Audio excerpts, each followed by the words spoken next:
With the partial solar eclipse coming up on Monday, we went over to Allan Hancock College to talk to Vincent Tobin to learn a little bit more about this spectacular astronomical phenomenon. Um, so yeah, our club is hosting an event at the Endeavor Center Observatory, which is at the end of Carib Street off of Mountain View Boulevard near Manzanita Charter School.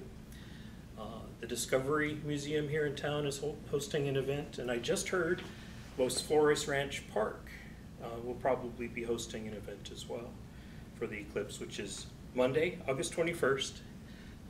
9:03 is when it starts. The peak will be at 10:17 in the morning.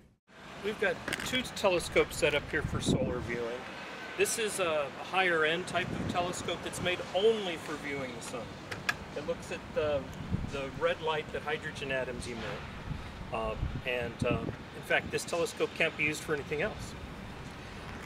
The other telescope is set up with a solar filter.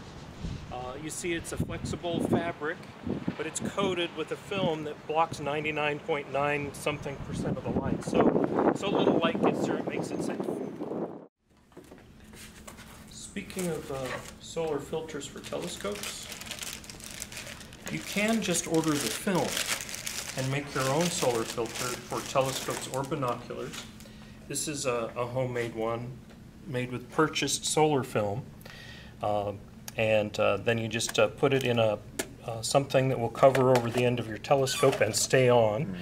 And then you've got your probably the most inexpensive way to get a filter for telescopes or binoculars. You can also buy them that are custom fit to your telescope or binoculars.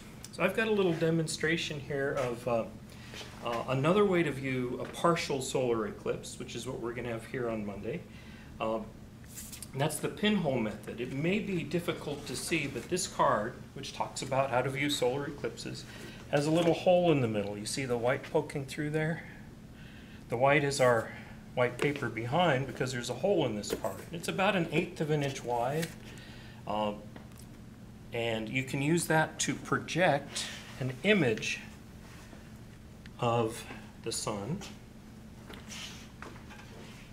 And I'm going to use this light here as my sun, and this will be my moon. And you can see that if I shine the light from the sun through the hole, now a solar eclipse isn't really this fast. This will take a couple hours basically.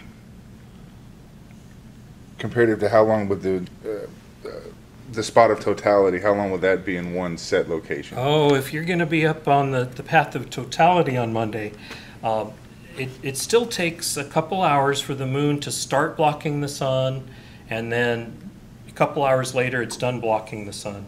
But it's total for only 2 minutes. Yeah, eclipses can be as long as 6 minutes of totality. This one's a shorter one. The moon is not as close as it could be, so we're getting a little less totality than we can.